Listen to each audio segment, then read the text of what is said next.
Do not adjust your radio dial.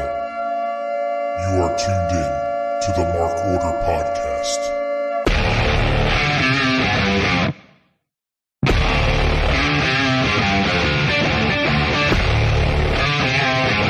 Join the Mark Order.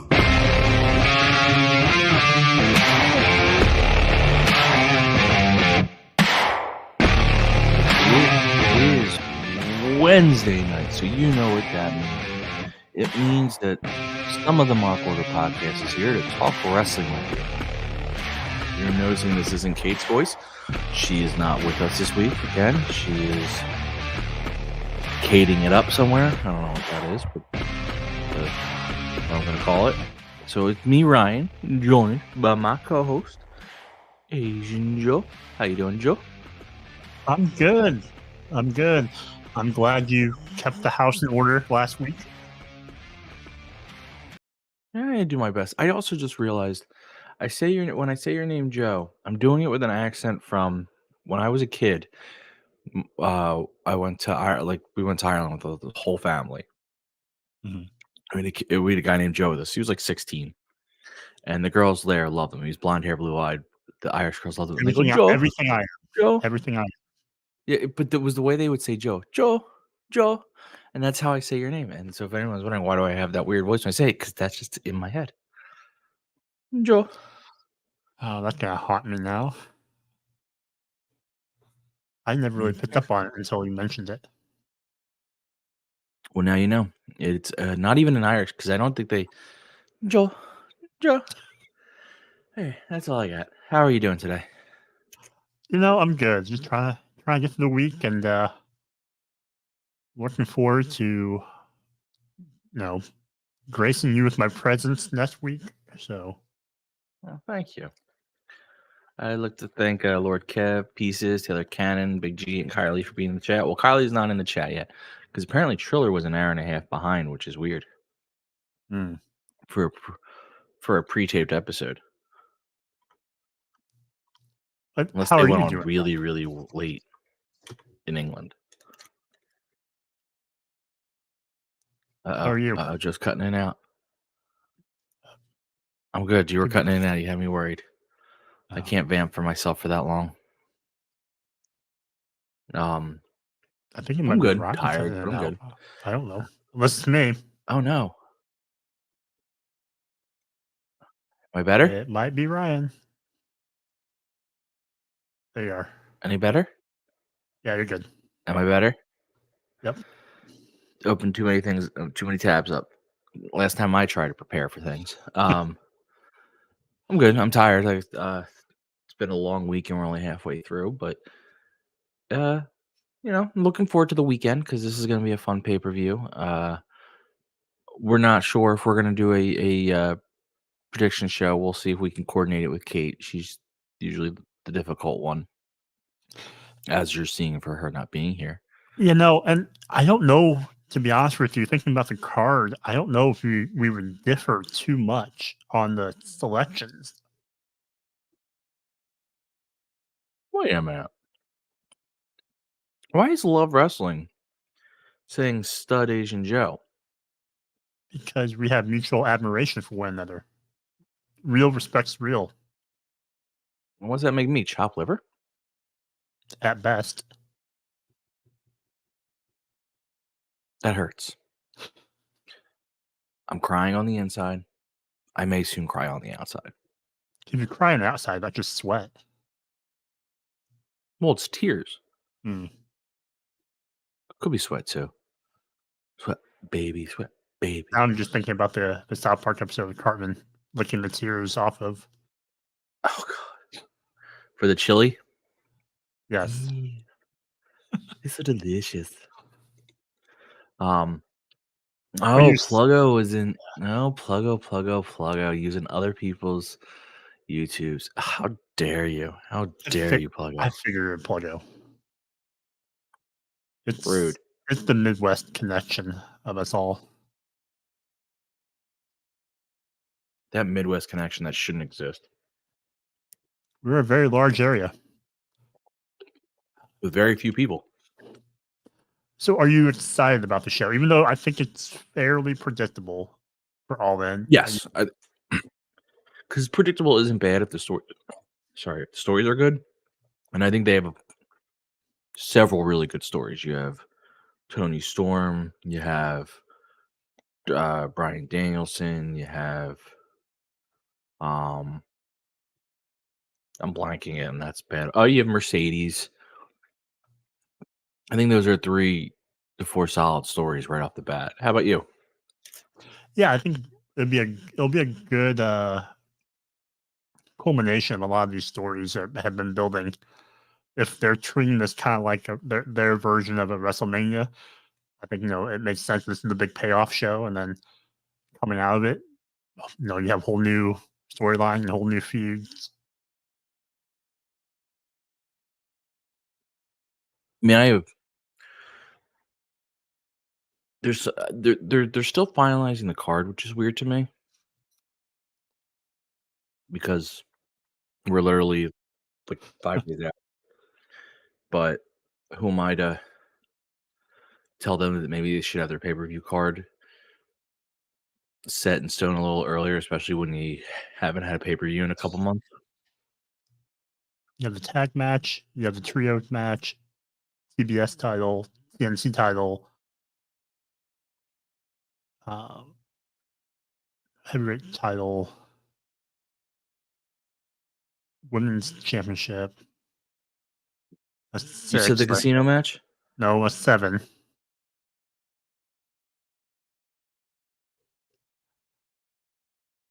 I don't know. I feel like 9 matches would be fine for this card. So. Oh, Big G's pointing out FTW title. Oh, okay. That'd be 8. We're gonna get to 10. I don't know how we're gonna get there, but we're gonna get to 10. Plus, you have the 0-hour matches. Yeah. Luckily for me, it's on at 1 p.m. for you, 12. So it's on at a reasonable time for us. So even if it goes 6 hours, at least we get to watch. I'll take late watching. I'll take the 1 o'clock pay-per-views on a Sunday instead of 7 o'clock, 8 o'clock at night on a Sunday that goes till midnight. Oh, I love this. They want to do all their pay-per-views in England and then just come here for the rest. Fine. That time-wise for me is beautiful. Well, once football season starts now, we should go back to more Saturday pay-per-views. We'll see. That's what Tony says. Speaking of schedules, pay-per-views, things of that nature, there was some movement on the what we'll be seeing from AEW in the future front. Looks like they are coming ever closer to a deal with Warner. And that might include putting pay-per-views on Max, which probably means they expand their pay-per-view offerings. Any thoughts? I just want this to eventually be announced. Yes. I feel like we've talked about this for so long. It's just kind of we all know where we're going to end up. It's just what the final details are of it. Like what, where the pay-per-views are at, what's the live streaming like, what's the ROH library catalog, where did that go? I mean, we all know they're going to find together, but just where certain parts of it are going to end up is the unknown. Yeah, I mean that's like, are they? Again, I care about the money not because I give a crap about what AEW gets paid or anything like that, but I just know I want it to be enough that everyone agrees that AEW is fine for the next however many years. Yeah, just because so the cons don't have to keep bankrolling it all out of pocket. Well, that and people can just shut up. Also, because I just like watching wrestling, and eventually, if this contract wasn't enough to make this a profitable company, then they would probably either cut costs severely, which would affect the product and not be as fun and negatively hurt wrestlers and wrestling, or close up shop, which would suck. So, best case scenario is that this at least breaks even, and then they're like, yeah, we're fine. We'll just keep operating. Because let's be fair, I don't think Tony Khan actually cares if it makes a ton of money. I just don't think he wants to be spending millions a year on it.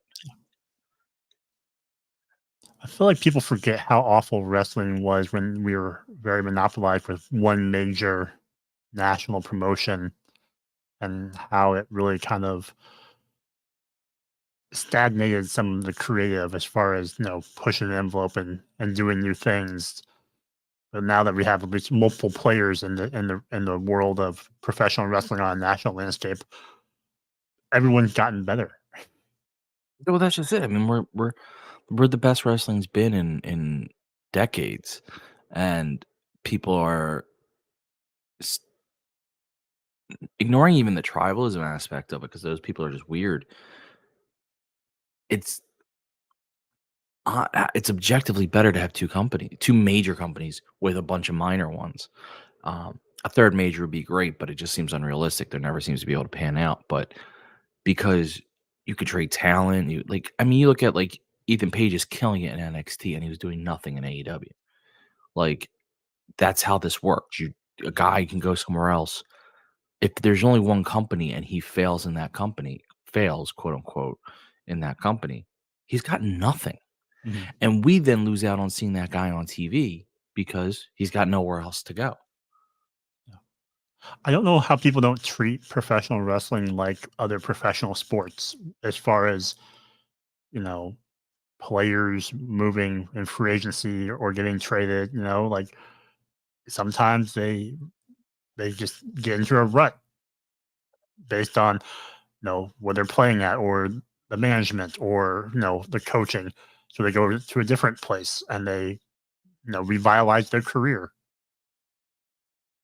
Yeah, I think part of it is that people do kind of treat it like regular sports, except in the worst way, in the sense of like they don't like the trading and the signing and stuff. Because again, people get mad when players leave their teams and all.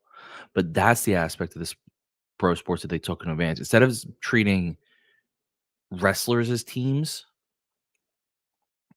they treat companies as their teams, and that is terrible. Companies are the sport because wrestlers are the teams, in my opinion. Like I know that sounds weird, but because they're not, because in this case you I don't want to cheer for a company to fail. I don't want to cheer for a wrestler to fail either. It is a little different, but people just they inherited my team versus your team, and it's such a bad way to look at something like this where it's like we're all one team because more wrestling is better wrestling. I don't I know. agree. I agree. All right, well, clearly we're on a quiet night tonight, so let's before we get into Dynamite. Before we jump in, do you think we'll get the announcement ahead of All In, like this weekend, like leading up to All In, or after?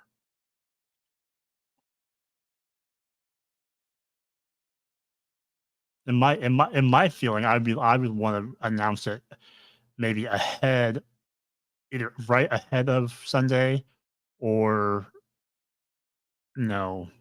I, I don't want. I wouldn't want to do it after in the media. I'd probably do it ahead, just so do it Saturday, and then you have the media scrum after All In, where you could have Tony address some questions there. Yeah, it's weird. If you do it ahead, obviously, if it's good news, it's great. It's momentum. It's great. If you do it ahead, you do kind of take a little bit away from the pay per view itself. Even good news wise, you do. But if you're announcing good news, see now another shot, Scott. Why is the chat always taking shots at me? Scott George taking a shot at me. I mean, just rude, Scott. Just rude. But if you announce it ahead, you do get to have that good news momentum building, which brings in a really good feeling into the pay per view. But you do worry that you outshine the pay per view itself. You could announce it on the pay per view, Yeah.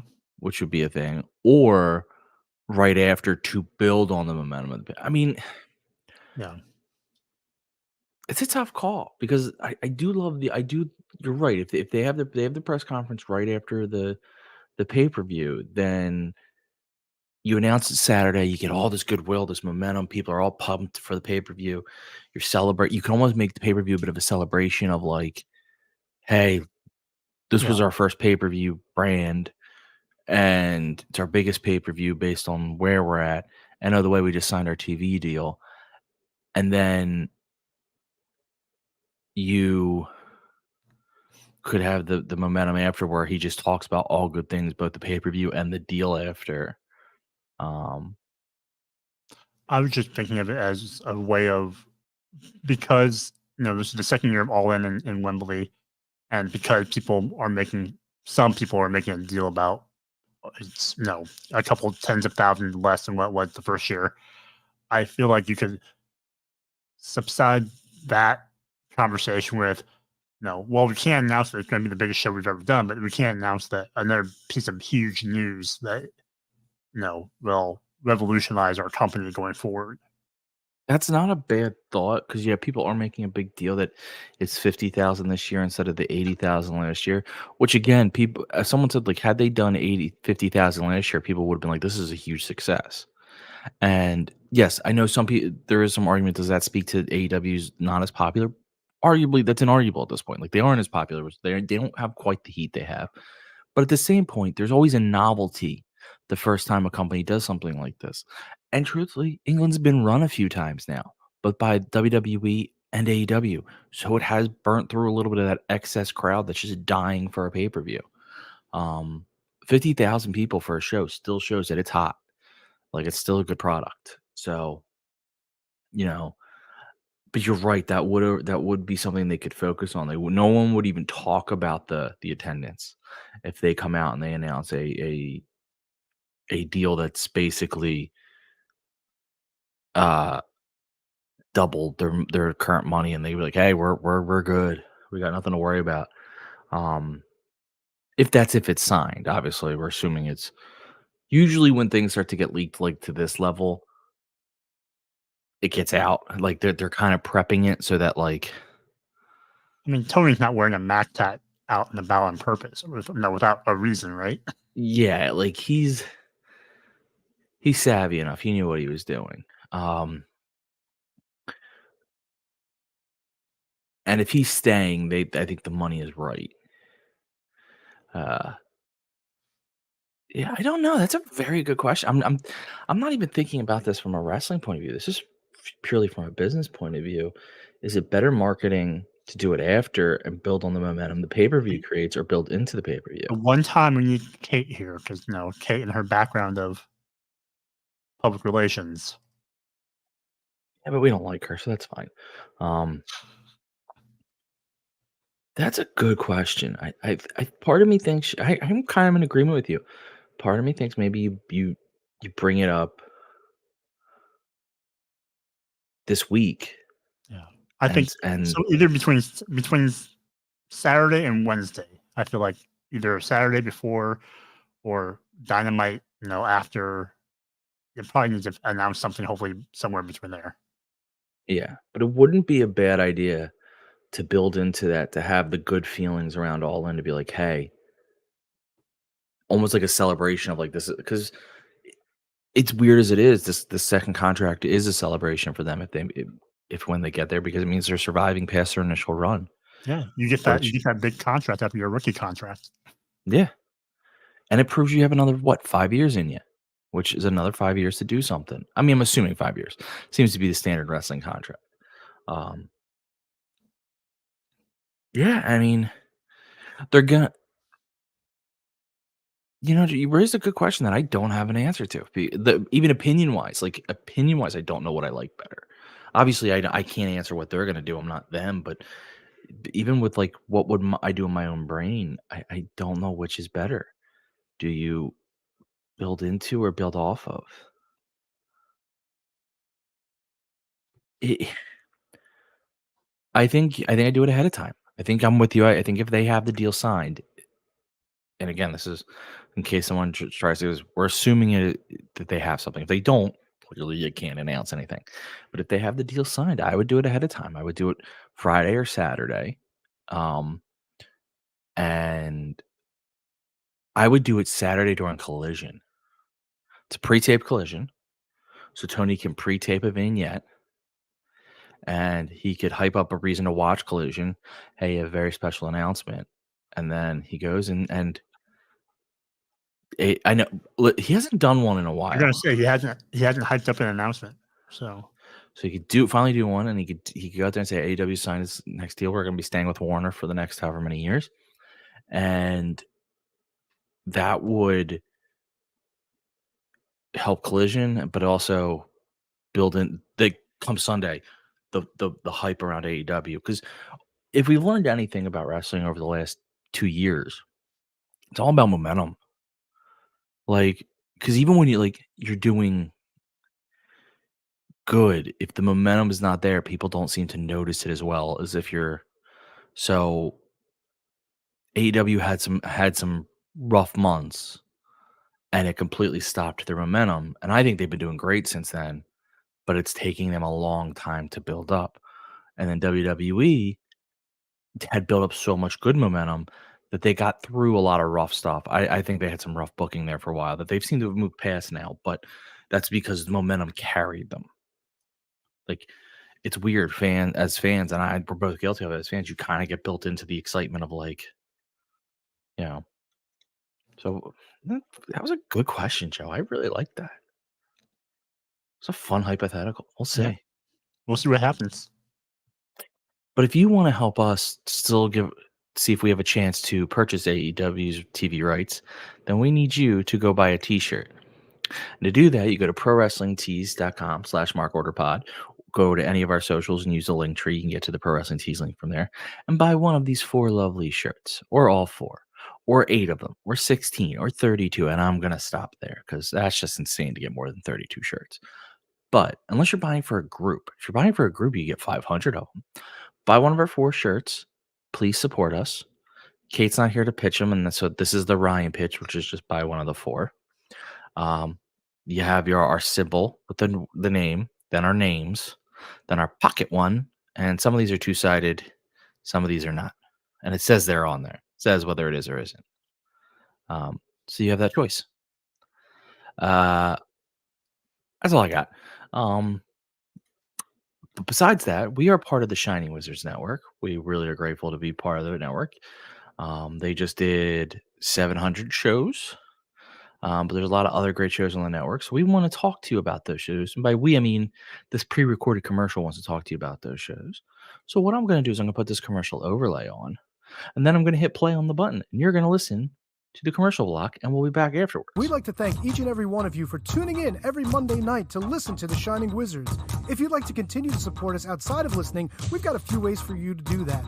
If you shop at Amazon, go over to amazon.shiningwizards.com, do your shopping as usual, and when you make your purchase, a little bit of that purchase price will go back to support the show.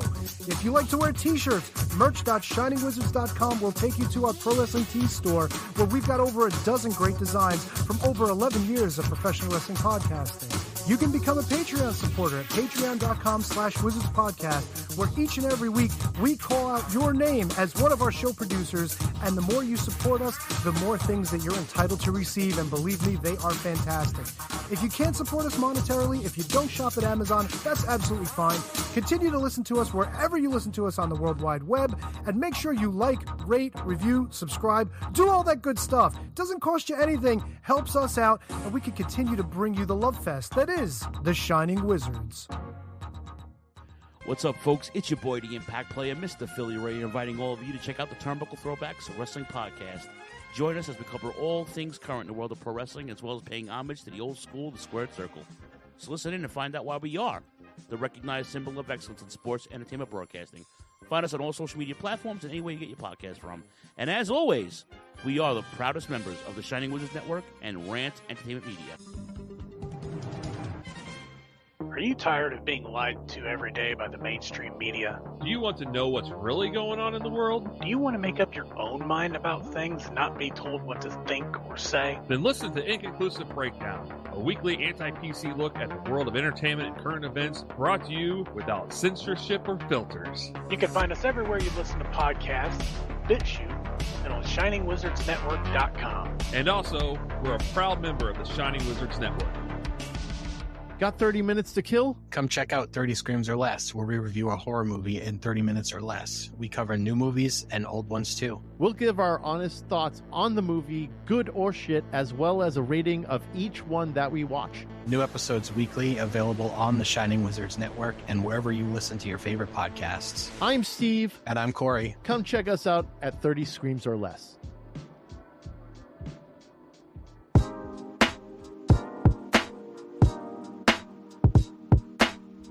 G'day guys, my name is Thomas, one half of the Broadcast Podcast. With our podcast, we go back and watch wrestling events from WWE, WWF, WCW, ECW, AEW, and many other wrestling promotions. You can check us out on Twitter at The Broadcast, that's TheBrokast, and you can also download all episodes on Apple Podcast, Castbox, Castro, and many other podcast apps.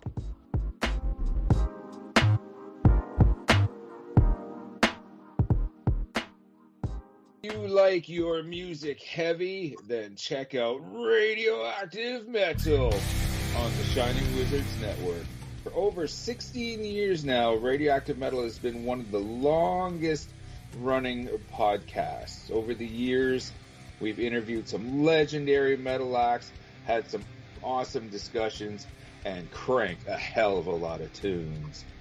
So join your cool Uncle Snowy and his co-host Aaron for the audio mosh pit that is Radioactive Metal here on the Shining Wizards Network. Well, the action is underway.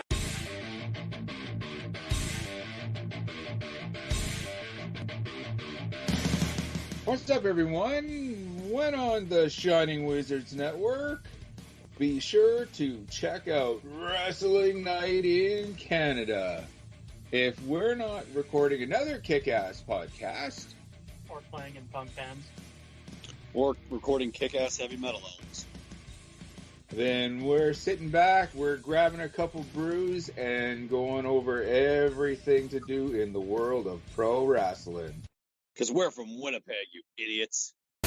The Mark Order Podcast is the only show you need if you're looking for dedicated coverage of everything AEW on the Shining Wizards Network. Join us live on YouTube every Wednesday night at 10:15 p.m. Eastern after Dynamite to chat along with the show. If you can't join us live, listen to us on your favorite podcast platform. Follow us on all social channels at Mark Order Pod and use the hashtag #JoinTheMarkOrder, because if you don't find us, we will find you. I'm Kevin Rowe. I'm Al Day. And we're a couple of down under pounders that co-host Rogue Day Dots, an action figure collecting podcast where we talk about, well, just about anything that tickles our fancy at any given moment. We're grumpy old men, and sometimes people get on our nerves. And when you get on our nerves, guess what? You get off the lawn. Get off my lawn, asshole! We also go on a little bit of a mission. We go back and we're grading every wrestling figure line that's out there. I'm talking LJNs. I'm talking Jacks. I'm talking Hasbros. Who doesn't like a little Hulkaplex? It's a Gorilla Brain Wrestling podcast production found on the Shining Wizards Network. I'm Duke Bags. Kevin Rowe. And together we are the co-hosts of Your Duke and Road. If you want to hear about some terrible wrestling shows, we got you covered. Well, we talk about good ones, too. We're currently talking about the death of WCW. I know what we're fucking talking about. Sometimes we get guest spots, like from the Taskmaster. I like to listen to the Your Duke and Rogue podcast. They're funny guys. That I like when they talk about the Nards plows. I like Nards plows. That's a good move. And I like the Dungeon of Doom. You know, sometimes I call my butt the Dungeon of Doom. Thanks, guys. to Oklahoma. Let me tell you a little bit about my favorite wrestling podcast. All right? It's a podcast with two men, Duke Banks, Kevin Rowe. They talk about professional wrestling. It's a man's sport. All right? And who better to talk about a man's sport than Duke? Oklahoma. And once in a while, Vince Russo stops by. Oh, you piece of shit! If you're not listening to the You're a Duke and Rowe podcast in the back with the boys, you piece of shit, I don't know what you're doing. It's, you gotta slide one in there. If you're a man, you're talking about something only a man can do. You're talking about sliding one in there. Bro, take the time to slide one in there. All right, bro, you piece of shit, slide one in there. A Gorilla Brain Wrestling podcast production that you can find on the Shining Wizards Network. And we are back. So those were the great shows on the Shining Wizards Network that we encourage you to listen to. Us first and then them. We are greedy. But once you're done listening to us, go listen to them. So guess it's time to cover tonight's Dynamite, which, to be quite honest, was one of the most go-homey of go-homey shows I've watched in a long time. A lot of talking, but all that talking was kind of, except for the last segment, most of the talking just felt like repeats of stuff that had been said many times over. I didn't feel like we got a lot of new stuff. And Big G, you're right. We are the A show. So we'll start out. Let's start out with the. What do you want to start with? Do you want to start in order? Or do you want to talk about the end segment? Let's start with the end. Yeah, because the end was the fun one, I think. As to me, it was the only part of the show that I was like, wow. You had Nigel call out both Swerve and Danielson. Well, he was supposed to. He brought out Swerve with listing all his accolades and praising him. Swerve went talking. Then Nigel started to do his typical hate on Danielson stuff. And then Swerve got the mic and just started basically shitting on Danielson. And then he said something very smart, which is like, you keep saying you're okay retiring, and that's an insult to me. Like, stop being okay losing. And then he's like, especially because basically he pointed out that Brian may try to wrestle again, but if he loses to Swerve, Swerve is always going to be there to make sure he kicks the crap out of Brian if he tries to come back. And he mentions his family, and then suddenly Danielson's music hits. Danielson runs out, clocks Swerve. Danielson gets on the mic and finally shows some fire about this whole thing. Drops the F-bomb twice, and that was bleeped because this is recorded. So that was actually great use of the F-bomb because it could be timed right on the edit. So you didn't have that weird thing where, like, it's actually the word after I guess that call it. But he says he's the best wrestler. He's been the best wrestler for 20 years. Does he think he can win the championship? And he starts doing the yes chant. I mean, he was fired up. So, Joe, with dropping exactly 2 F-bombs, please give me your thoughts on this segment. It was good. Like you said, the fire was good. It was a nice go-home promo where, the actions spoke louder than the words, because I think, the talk between the two has been enough so far for this build. And we've had this weird, I feel like this weird story of, Brian, is he being too complacent or is he not? You have people like, we had Jeff Jarrett call him out about it. You had that, that vignette with Eddie Kingston, or that promo with Eddie Kingston talking about Brian, being soft, kind of going into this final match. But then Brian never, I don't feel like Brian ever gave off that vibe during his interviews. He says he's at peace with whatever happens, and if this is kind of the end of his career, he's good with it. But I never got the sense that he didn't take it seriously. So that whole storyline had kind of confused me a little bit. But him, being one to boast at the end now and admit out loud what so many people have been saying about him being the greatest wrestler in the past 20 years. I like that side of Brian. It's fun just to kind of see that, shed some of that humility. I believe I had a request. Go fuck yourself, Brian. That's one F-bomb. And I thought I had a request. Hello, fucking Jesse Ozog. There you go. I mean, Hi, geez, Jesse. how fucking hard is it? Yeah, I'm not saying that the Danielson was taking it lightly, but I do think there's something to be said that a lot of people online were even commenting like, it shouldn't matter to you that you're putting up the fact that you should never wrestle again, because even Danielson has indicated like, yeah, I may be done full time, but I'll do stuff, and it was rubbing some people the wrong way. So I don't know. Well, it's an interesting. I do like what you said, Swerve's thing about being disrespected. I feel like you should respect your opponent, and don't feel like you're going to don't create premeditated excuses.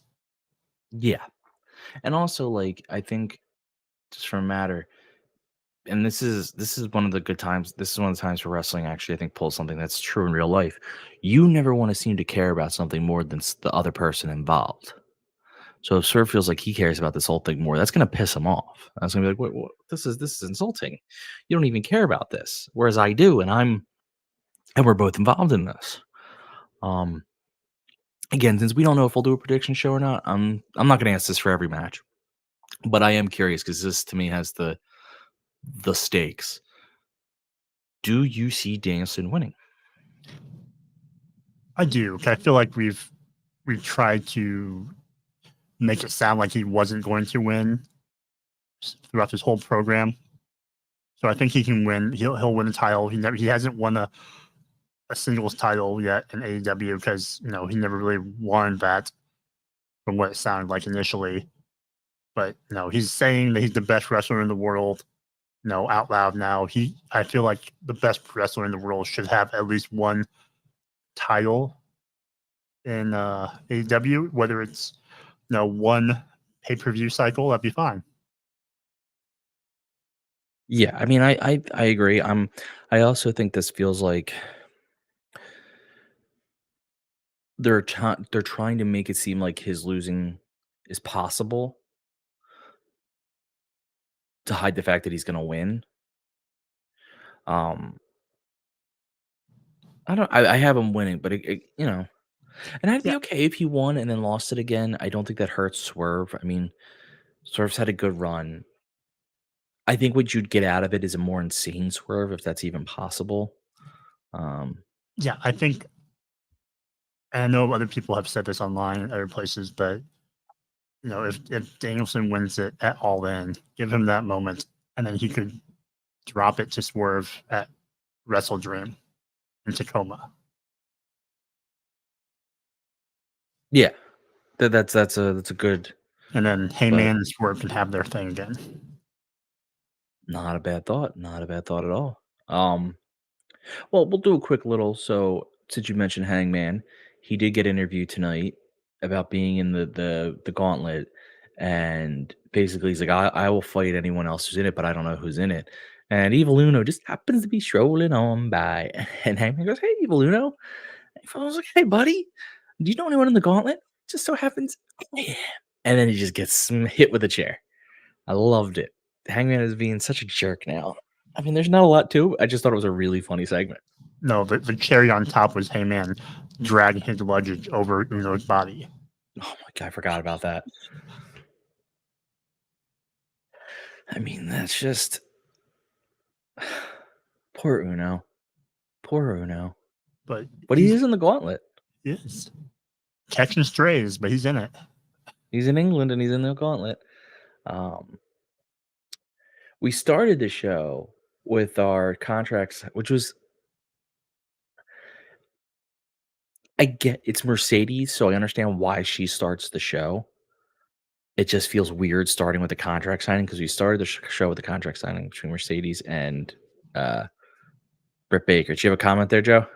Well, because you had requested me, I was going to request that you do the Mercedes Monet dance.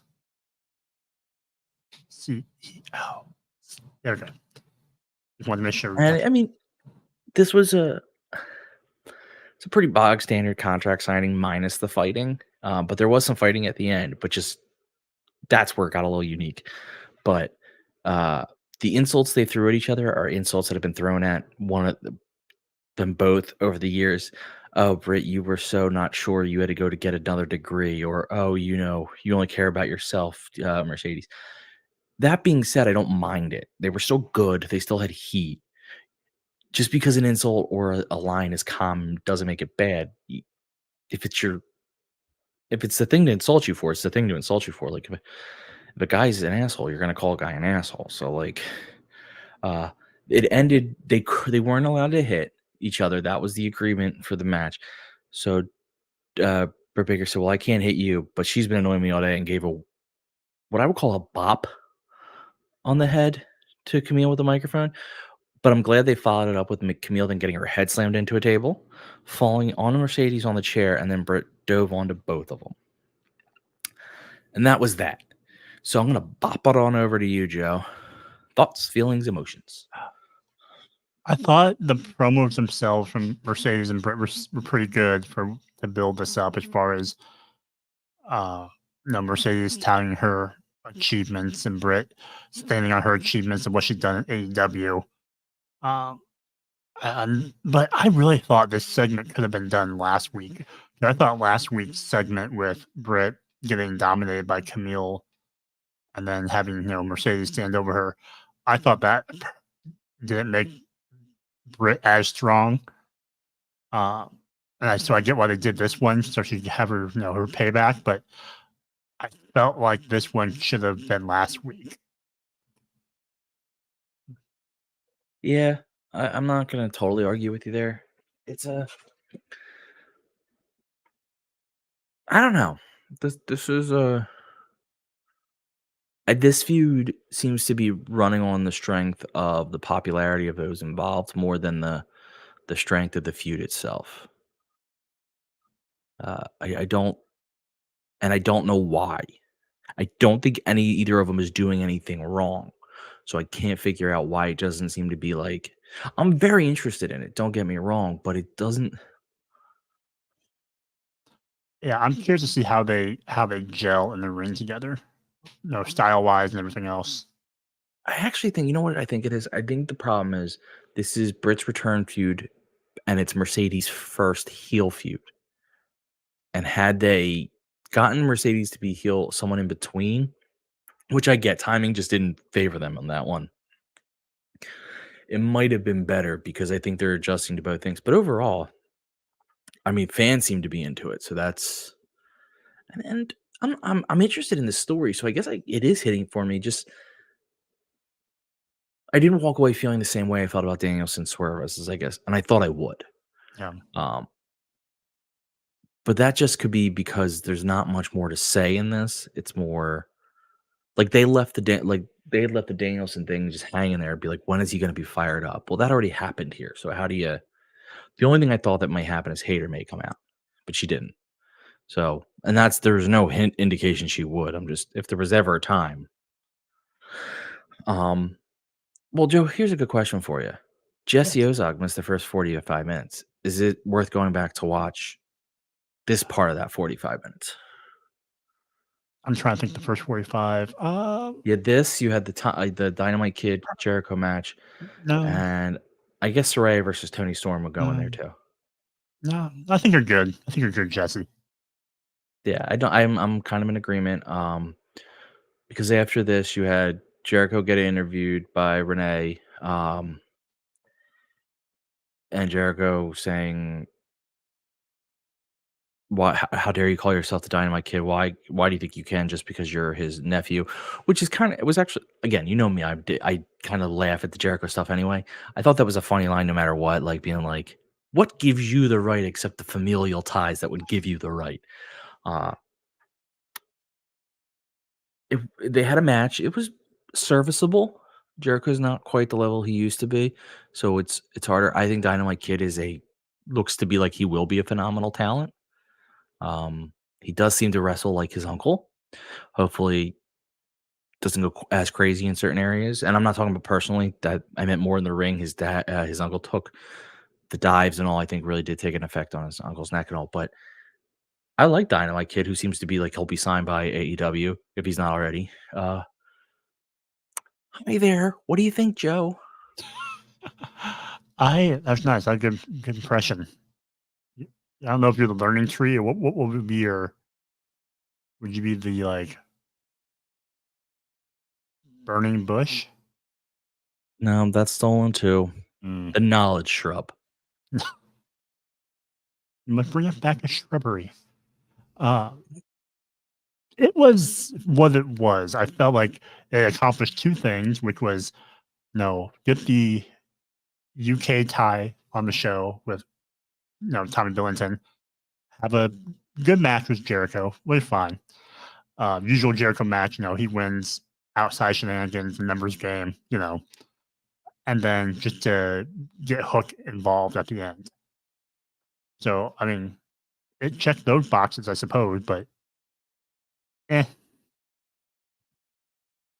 Yeah, I mean, again, I'm with you. And then afterwards, you had Hook come out and get his ass kicked, and that was stupid. I don't even want to talk about it. Why would you come out without a weapon? You have one eyeball, no weapons, and no help. What are we doing here? Dumb baby faces. He didn't even come out to make the save for the Dynamite Kid, which would have made sense. Like if he came running out because Dynamite Kid was in trouble, I would have almost been like, okay, but he didn't. So that was. I mean, he can only come out when the Hook signal comes out. Well, I mean that I don't know why though, because like, Batman wasn't required to do that. Well, Hook is not Batman. But he's using the Batman signal. It's fair. I put it on Twitter, but I feel like the Hook symbol of all the Batmans reminds me of the 60s Batman. Mm-hmm. The 66 Batman. I don't know why. Just had that look to me that's where my brain goes. The best Batman. Yeah, I mean, it's just me. So we move on to Saraya versus Toni Storm. Again, it was to get Saraya hometown pop. Their actual story, there's a reason for this. I mean, she had wrestled Toni Storm at All In last year, won the belt. It was a big moment. It was an okay match. Tony won with his Storm Zero. But the real thing is the post match where Mariah May comes and hits her with the shoe. And Mariah acting crazy on her own, like doing angels in the ring or whatever. Did you watch for the shoe? And did you watch the match?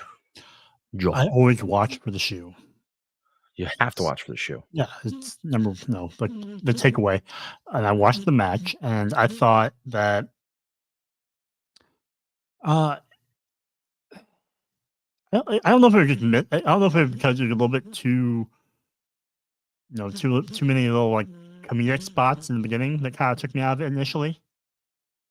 I think that kind of disrupted some things. I thought maybe it'd be a little bit more aggressive and personal still from their ties from wrestling at All In last year and then their Outcast history. But it was fine, I guess. I just feel like I've lost a lot of interest in Saraya just because they haven't really done much with her, and it felt like her title win a year ago feels like multiple years ago. I don't feel like she's really been in a really great feud in a long time. Yeah, I mean, I think part of that is I hate to say it, she just can't wrestle like she used to, and I think that kind of caught up. I do think she has gotten better. I think as her body got readjusted, I think she would be best used not as a heel who doesn't wrestle a lot, but matters when she does. Well, like if we had, for instance, women tag team belts, her and Harley could be a tag team, and she could wrestle, sparingly. I think we're actually at the point where they really do have the division for them now. I've been wanting them for a while, but now it feels like the division's actually there. Yeah, I think it's deep. Yeah, I think the roster is deep enough. Yeah, I mean, because I like her and Harley together. I think they're very funny together, but in a good funny where you're not taking them as a comedy act, but you're laughing at Mhm. it's not always easy to pull that off, and they seem to, but it's because Harley's insane. Yeah, She's funny. Yeah, it kind of reminds me of like when they had when Penelope and the Bunny would kind of team up. It kind of Yes. gives me that kind of dynamic, but a little bit more, a little bit more funnier, I guess. Yeah, you're right. That's a good. Yeah, it's a bit more of a comedic twist on that. Because like when the bunny threatened to stab you, you actually were afraid she might. Whereas when Harley does it, it's almost like Naked Gun. She's pulling where'd she get the knife? But at the same point, it doesn't lessen Saraya wrestling. I know Saraya's contract is rumored to be up soon. I would like to see her resign and get used some more. I got no problems with her. I know people, you know, her wrestling isn't what it once was, but I think used properly, she's a lot of fun. And Harley's, I think no matter what, Harley Cameron should stay around. She kills me. It doesn't stop Jericho from going out there. True. Then we have Willie Osprey going out for the hometown. And then MJF comes out. And I'm gonna be honest, man. I blanked on a lot of this. I'd love to tell you that I have deep thoughts on it. I love this feud. It is not against this feud at all. But when I said this felt like a go home show where like, hello, Lieutenant Colonel. This felt like a go home show where they were repeating a lot of what's been said already. This is one of the things where like I felt like we got nothing new out of the segment. At the end, they got violent and Will was bleeding, which kind of felt out of a weird place in that. Even know how that happened. But overall, it's not that it didn't hit. I don't even want to say it was bad. I just don't remember any of it. Mm-hmm.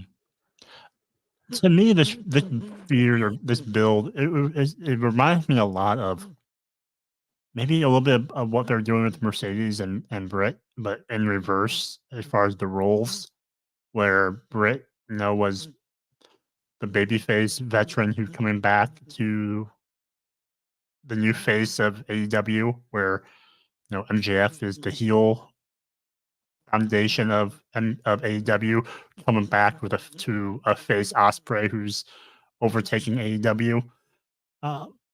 That's kind of the vibe I get with this feud. It's kind of those parallels of battling for being the alpha. I got lost a lot of it because Osprey had a lot of UK references, so I they went way over my head. So that kind of took me out of it initially. But yeah, other than that, it sounded like a sports entertainer versus pro wrestler promo for a while. That kind of the argument. But then overall, I guess it felt a little bit long for me too until they got to until Osprey decided to hit MJF and take the $100,000 fine. Yeah, $127,000, 100,000 pound fine or whatever. 100,000 pounds sterling. But what I know they do it sometimes, and you definitely and AEW uses it more than anyone. But I think feuds like this could benefit from those vignettes where it's like one guy just talking, and it's not a back and forth,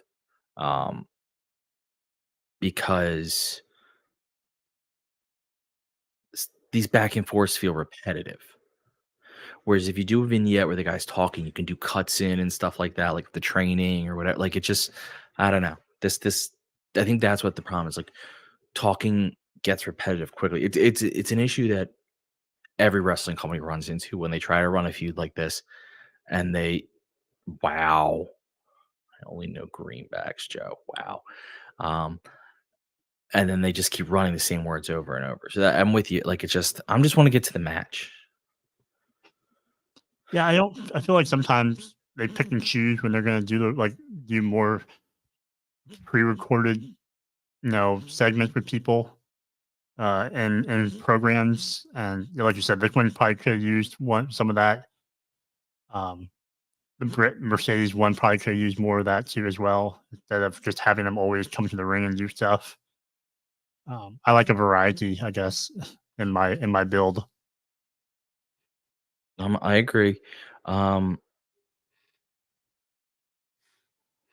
We need to stop talking to address something in the chat. Yeah. I need to know more about this. Yes. Apparently, 2LT ate pizza with Conan O'Brien on Wooster Street today. Yeah. Explain this, Lieutenant Colonel Photo. How?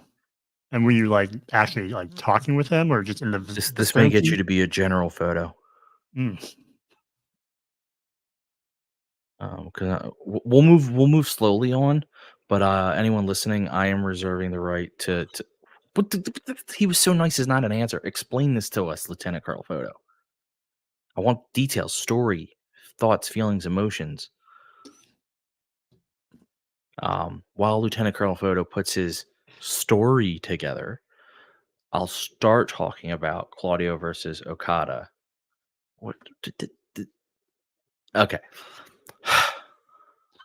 Lieutenant Colonel Photo, Yell Moving Day doesn't answer enough. You're killing me here. I want details. Okay, we're going to give Lieutenant Colonel Photo a second. So I will talk about Claudio Castagnoli versus Kazuchika Okada. Fucking amazing match that ended in a time limit draw. I mean, this was hard hitting. It was backward. It showed just how good both those guys are. The draw shocked me, though. Yeah. And also, since when do we only give a 1 minute warning? I thought that usually they give Usually I give a 3-second warning personally, but that's just my own. Wow. I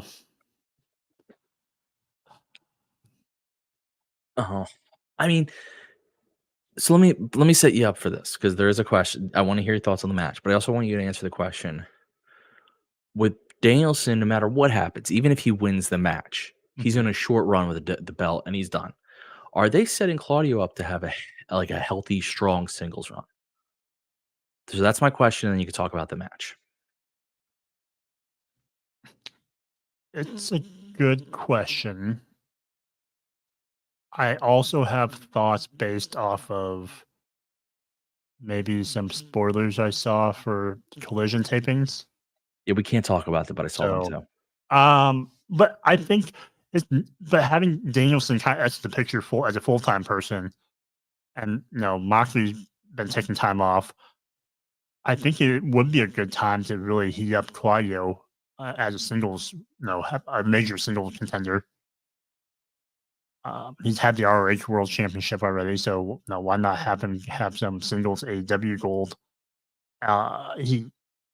Taking Okada to the limit tonight, I think that just instantly reminds people of how big of a main event guy he is. Take it to the limit. Limit. Sorry, now I'm thinking of the South Park episode with the hockey, where Stan coaches the PB hockey team against the Red Wings. I hate you, coach. Are all Continental Championship 20 minutes? I don't know that answer. I feel like they are. I feel like they're all 20 minutes, and they don't have no outside people. I knew the no outside thing. It was the time limit I didn't know. I would love for them. I get your thoughts on there's some Collision stuff out there, but even still ignoring that, I would love for Claudio to be set up on a good singles run, because he's awesome, and he deserve. I mean, I know he's had somewhat of a singles run in AEW. I mean, he won the ROH title, but that doesn't really matter anymore. Actually, I got to get back to that in a second, but he's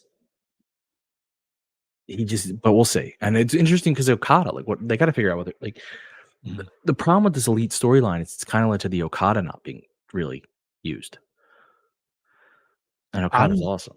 I'm glad that we got the Rainmaker Okada that Claudio asked for last week. No, I mean, we got the very classic Okada match. There wasn't a lot of comedy or that stuff. I mean, other than him flipping off the crowd, it was just classic, and it was such an evenly matched match that it was beautiful, and it might be a better story than what 2 Lieutenant Colonel has. But we'll find out. Okay. I do want to mention I skipped, not we, me. Okay, there was the promo by what do they call it? Conglomeration? The conglomeration. Nothing special, just still fun. But the camera angle was weird. It had half of Kyle O'Reilly's face cut off, but you could see his half his face responding to Mark Briscoe, which is just really funny. So, okay, we have a story. Oh, I don't know what I just hit on my computer. Let me get out of that. All right, we have a story. 2LT is in Connecticut and took his 4-year-old boys to Yale Peabody Museum to see dinosaur fossils. Fair enough. It happened to be Yale moving day for the class of 2028. Okay. They went to Wooster Street to get Sally's Pizza. Got sat next to Conan's family, whose daughter already goes to Yale and his son starts this year. He was so friendly, making everyone laugh. Also, Jennifer Garner came in. This is wild. Couple things here. How dare Conan's kids go to Yale when he's a Harvard man? Also, I remember seeing Conan's kids in like skits, Conan, when he moved to TBS, and now they're going to college, and that just makes me feel very, very old. You are old. I am old. It hits you at moments, and I think that's what people don't prepare you for, the random stuff that'll explain to you that you're old. And I think what it is when you remember something from when you were young. Mm-hmm. I mean, Lieutenant Colonel went to go see dinosaur fossils, so you should have been in that museum with them. You're older than I am. I'm Asian. Doesn't show as much. I'm a kid at heart. Yeah, but if I shave, I have a baby face. So, then shave. Oh, Jesse gave me credit for a point, and it hurts. Wait, I guess Ben Affleck and Jennifer Garner's kids are going to Yale, because they were both there. Though Ben Affleck's getting a divorce from J-Lo. Who saw that coming? Why would you even get married? Again. Just date. Just be together, and that way when you break up, there's no legal proceedings involved. People are so dumb. We're geniuses. Everyone else is an idiot. So I can't believe how many famous people's kids go to Yale and not Harvard. Harvard. Yeah, I don't know. So, Yale, Harvard, Brown. I mean, I don't. Penn. So then we have our last match that we'll be talking about. Our last thing we'll be talking about, guys. It's a quick episode tonight. As you can see, there wasn't a lot going on in Dynamite, and I'm tired, so it all worked out nicely. We have Darby Allin and FTR versus the Elite, which featured the Young Bucks and Jack Perry. Darby Allin and FTR won with the coffin drop from Allin on one of the Jacksons. I forget which one. And then the Acclaim came down and talked shit. So that was that. Thoughts? These 6-man tags are always kind of the same, right? Back and forth, and then the mayhem of everyone hits their finishers. I like the fact that, if the Elite were going to lose, either way, having the Elite lose, but having Darby pin one of the Jacksons made more sense. Because you didn't want to have FTR take a pin, you didn't want to have Darby take a pin. You didn't want Jack Perry to take a pin, so I guess it made sense for Darby to pin one of the Jacksons since they weren't involved with each other. Otherwise, the match, I'm trying to think of other things in the match. Dax and his hot tag are quickly becoming my favorite hot tag in the business. I watching his repertoire moves when he gets tagged in. I was also kind of surprised that they didn't put over on commentary how having FTR and the Bucks in this kind of match. I'm surprised they didn't put the Acclaimed over more in Brock in the commentary. Since they'd be the fresh team who didn't have to wrestle. But yeah, I didn't really feel this match. Just seemed purposeless to me. Yeah, I don't. I mean, I wouldn't. I don't know why you do this. We have so many of your names who have big matches on Sunday, and knowing that some of their styles are a little bit more risky. Because you could have got the same thing over. I know, like, you want to have them there in Cardiff and all, but you could have just had them out. You didn't have to have them wrestling. And I do need to address this, Scott. I'm not mailing it in. I'm giving the exact amount of effort that this episode of Dynamite gave. Okay, I'm equaling Dynamite's effort, and it was this. What? Let me try to lift your spirits a little bit here. What kind of team name would you have for FTR and Darby? FT Darby. I think that's what Kate said, I think, on her Twitter. I didn't see that, but okay. I was gonna go with FT Arby's. That's a good one. They slapped the meat. 2LT enjoyed the show, says very go home. 2LT, that's my point though. A go home show is not a lot to talk about because it's mostly just repeats of what's been said for the last 3 months.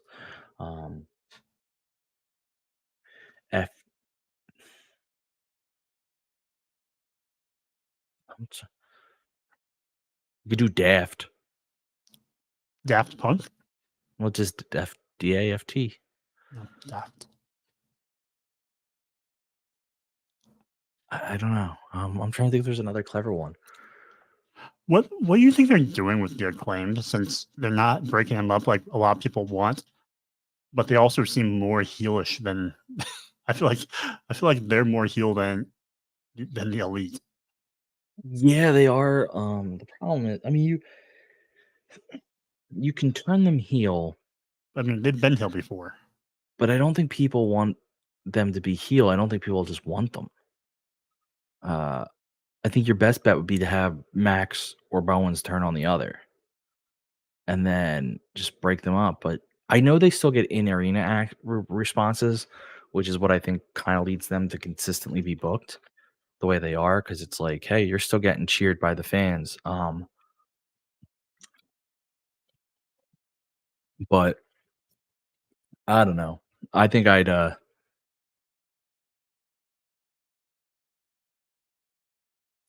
blanking, but I think in my perfect world, they would continue to fall short in getting, tag team gold or trio gold, and then they have their infighting, which would lead to Max and Bowens having a one-on-one loser leaves AEW, with the other one somehow leaving AEW and ending up in ROH. That'd be really funny, actually. Yeah,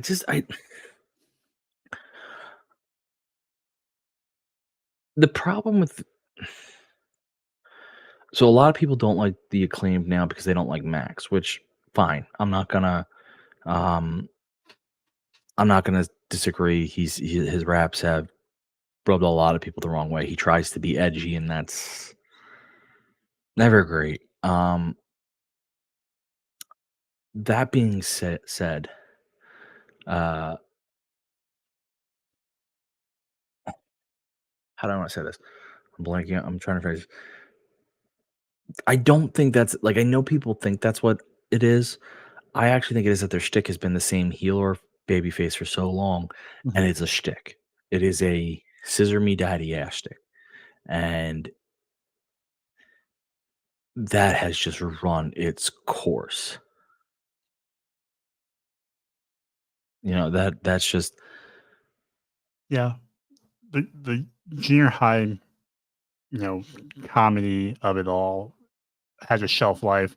The rapping wrestlers gimmick has a shelf life. They're doing both at the same time, so they can't even go from one to the other. And it just doesn't feel like it just doesn't feel like there's anything there anymore. Yeah. And at this point, if they completely changed the Acclaimed in the sense that casts are no longer wrapped and they were much more serious, they'd have a shot because you could probably pull that off. But that's just not going to be how they operate. And at that point, I assume you don't have them winning the tag no, match. I have the Bucks winning. I do love that they've had to add a fourth team to the trios match so that you didn't have two triple threats for tag style belts there. I don't love how we got to both of them though, because I feel like we got to both of them the same way. I don't love how we got to both of them. No finish, but so we're gonna include everyone. Yeah, no, I don't love that. That's my point though. Like they literally booked themselves into the same corner for both of them, but to have them feel slightly different, they had to add a team to one. It's just, well, Joe, that was our go home episode. We ran through it tonight. I apologize for people who think I mailed it in, but there wasn't a lot to talk about. Joe even texted me in the middle of the show saying, I'm ready to talk for 3 hours. Let's go. No, I think it was, there's not gonna be a lot. This is not gonna be a long show. And I agreed. And then I just happen to be very tired. It's been a long No, I think I week. said it's not gonna be a long show. All night long. Let me see that schlong, baby. So, when you are not here letting me make that joke, where can you be found? Sure, you can find me on the social medias at _Asian Joe. I still do have a serial review blog, even though I haven't done one in a while. So you can find that link in I my know the bio. feeling. I'm waiting for some new cereal to come out. I know there's a couple that I think one hit the shelf based on Wednesday Addams, and then I'm waiting to hopefully see the Travis and Jason Kelsey mix cereal, where it's a bunch of 3 different cereals mixed into one. Very nice. I look forward to your cereal blogs. I actually do quite enjoy them. That's fun when you cover cereals that I've never even heard of. It's always interesting to see what the hell's out there, I guess is the way to say it. Because I am a cereal fan, so it's cool to hear these. When I'm not here, so I will address this because I do feel Collidercast went on hiatus simply because summer is very tough to do. Collidercast turns out we had a bit more of a life than we thought we did. We will be bringing it back in some fashion. I don't know if it'll be every week, but it will be more regular. But it just became very difficult when one or the other of us wasn't around. It felt like every Saturday this summer, one or the other of us wasn't around, and that's just very tough to do. It might be tough this fall to have a lot of football stuff going on. So we'll figure it out. We'll try. It's not dead. It'll just always be spontaneous. Yeah. So people should follow you on social media to find out. Yeah, it might just be more. That's the best way. It might just be more spontaneous. Turns out we had more of a life than we thought we did, and I didn't for a long time. And then things just changed on me very last minute, which is kind of funny. Which lends into like my life. This summer has been crazier than I anticipated. I had a lot of things that I had no knowledge of until right before they happened. So I lost entire weeks that I didn't know I have. But when I'm not here, you can follow me on all our socials at Mark Order Pod. I do have a history blog like Joe. I have not written in a while here for history.com. I will be picking that up. I was not counting on summer being this way, but it does seem to have calmed down. There's no tea. It's just family and stuff that I didn't expect. Jesse's asking for tea. I don't have tea. I just family. We had like 4 different people from family come to visit, which totally changed everything for me. And then I had to dog sitting and babysitting, became a whole thing. Anyway, all that seems to be passing soon, so I will get back to doing it and writing and stuff because it's very tough to do it when you don't have the free time to read, write, and do arithmetic. Hereforhistory.com @_hereforhistory. So that is us. We will see you next Wednesday. We may do a prediction show. We got to talk to Kate, see what her schedule is because she's always big timing us. So this is the part where I put on the outro overlay. I talk myself through it, and then thank everyone in the chat. Jesse, Scott George, Big G, Lieutenant Colonel Photo Pieces, Kylie, and anyone I missed, I apologize. But there you go. Now I go back to saying what I'm going to do. I hit the play button.